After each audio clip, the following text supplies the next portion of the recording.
When Lady Diana Spencer fell for Prince Charles in the summer of 1980, her wardrobe was a world away from that of a princess. "I had one long dress, one silk shirt, one smart pair of shoes, and that was it," she admitted. "Suddenly my mother and I had to buy 6 of everything." The same was true of her jewelry box. A simple gold chain bearing her initial D and a pair of gold earrings were the sum total of the 19-year-old nursery assistant's collection. Before she could be transformed into the Princess of Wales, that was going to have to change dramatically. Charles, almost 32 when they met and 13 years Diana's senior, impressed her with a glittering diamond eternity ring in the first month of their courtship, the precursor to the 12-carat sapphire, pictured, his fiancée's favorite stone, with which he would ask for her hand in marriage a year later. Unusually for a royal bride-to-be, Diana chose her iconic engagement ring from a selection presented to the couple by Gerard, the royal jeweler. In February 1981, the Prince and Lady Diana dined with the Queen at Windsor Castle before retiring to the drawing room to peruse a tray of more than a dozen rings sent from London. Without a moment's hesitation, Diana chose her favorite, not the largest by far. She later insisted a spellbinding cluster of 14 diamonds set in 18-karat gold around the oval Ceylon sapphire. The gem cost £28,000, £110,000 in today's money, but because of its royal connections was valued at £250,000 in 1997, just before the princess's tragic death. Diana must have thought Charles would lavish her with jewelry throughout their marriage, and she certainly missed no opportunity to wear the tokens from her new husband: a gold watch to mark her 20th birthday, a diamond Art Deco bracelet, and a pair of sparkling emerald drop earrings. But as their marriage fizzled out and the pair grew apart as early as 1985, we now know the gifts began to dwindle. During the second half of their 12-year relationship, Charles gave Diana remarkably few pieces of jewelry, at least not pieces she liked enough to wear in public. Much like her fashion, which portrayed her spirited personality, Diana liked to tell stories through her jewelry, using it to convey her most private emotions. She wore Charles's gifts from the early years less and less, and paired his more recent offerings with drab, uninspiring outfits.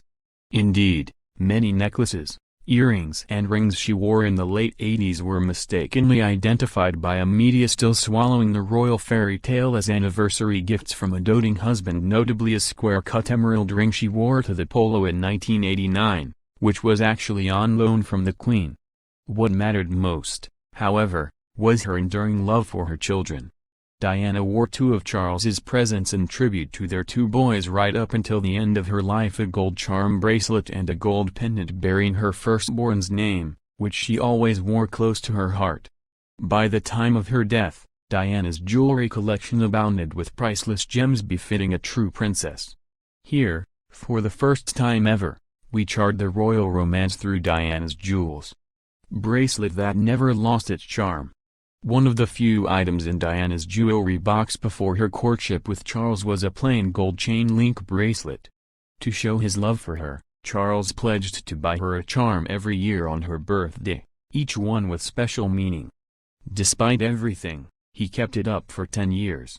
The first charm to be added was a W, marking William's birth in 1982, followed by a little gold wombat, the young Prince William's nickname as a baby, given after their tour to Australia in 1983. The following year there was an H for Harry, all made by the jeweler Collingwood. Other charms included a pair of ballet shoes, a tennis racket, a polo cap and a miniature St. Paul's Cathedral to represent their marriage. There was also a teddy and an apple for her love of New York. Diana stopped wearing the bracelet in public in 1984, but kept it on her person in private, a precious reminder of happier times. The Duchess of Cambridge was spotted wearing a similar chain-link bracelet, bearing just one charm, a heart-shaped locket, in 2011. Wedding band with a secret. The tradition of using Welsh gold for royal wedding bands dates back to the wedding of Princess Mary of Teck in 1893 and has been used for every occasion since. In fact, Diana's ring, rarely seen, so overshadowed was it by her engagement sparkler, is full of royal history. The same nugget of 22-karat gold, taken from a mine in Gwynedd, was used for the rings of 5 royal brides including Princess Elizabeth, Princess Margaret and Princess Anne. There is said to be an inscription engraved on the inside of Diana's ring, but only David Thomas, former crown jeweler at Garrett and a close friend of Prince Charles, has ever seen it, and he steadfastly refuses to reveal what it says. The captivating emeralds she fell out of love with. This Art Deco-style bracelet was a wedding gift from Charles, one of 2 pieces in Diana's personal collection containing real emeralds, a stone Diana didn't often wear. Fitted with 12-karat diamonds, alternating with oblong emerald stones, it came from Wardsky, the same Mather jeweler that made Kate's wedding band. Diana wore the bracelet early on in their relationship, notably at this outing to London's Barbican Centre in 1982. Having stashed it at the bottom of her jewelry box for years, it would be over a decade before the unique bracelet saw the light of day again for a gala dinner on her 36th, and last, birthday in 1997. That night, she paired it with the only other emerald she owned, a dazzling pair of earrings, comprising pear-shaped stones suspended on a diamond drop chain, which Charles had given to her on her 22nd birthday. The modern style earrings dated from the 20s, and were made to match the Delhi Durbar Parure, a suite of Cambridge emeralds originally owned by Queen Mary. 2 gold bracelets that marked her 20th. Diana's gold watch by Swiss maker Patek Philippe was a 20th birthday gift from Charles, along with a woven gold bracelet both worn at Windsor in 1983 alongside Charles's watch, while he played polo. Costing £4,000 and worth £12,000 today, the watch was the Ellipse model with an 18-karat gold surround. Grey pearls she hated. Diana adored pearls, but this grey-toned necklace, made by London jeweler Leo de Vroomen, was a world away from the classic choker style she favored. The unusual necklace, made from large dark grey and natural pearls, appeared in public only twice, on a trip to Austria in April 1986 and a month later when she visited a school in Japan. Both times Diana paired it with this monochrome dress.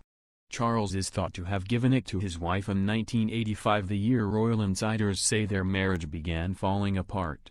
The look on Diana's face appears to say it all. The date Diana cast off her rings.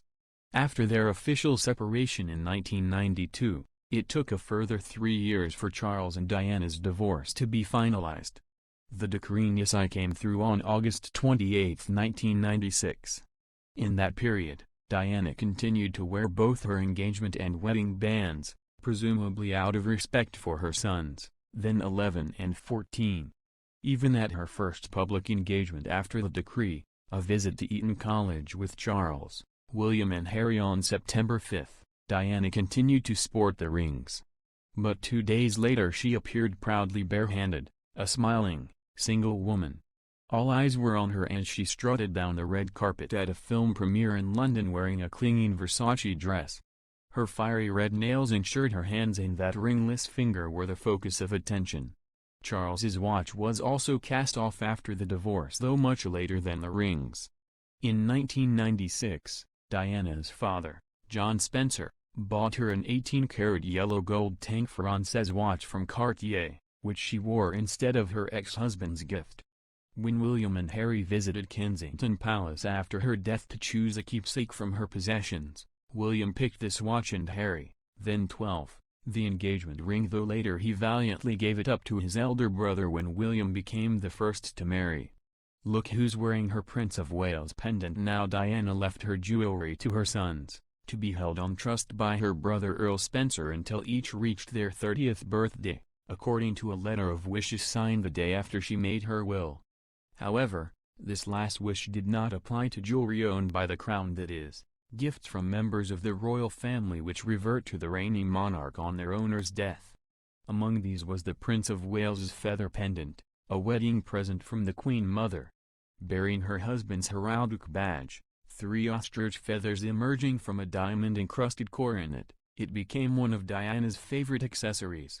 Originally a wedding gift in 1863 from the ladies of Bristol to Princess Alexandra of Denmark when she married Bertie, the then Prince of Wales, who became Edward VII, It was passed down to her daughter-in-law, Queen Mary, and then to Mary's daughter-in-law, Queen Elizabeth, the Queen Mother, who gave it to the new Princess of Wales in 1981.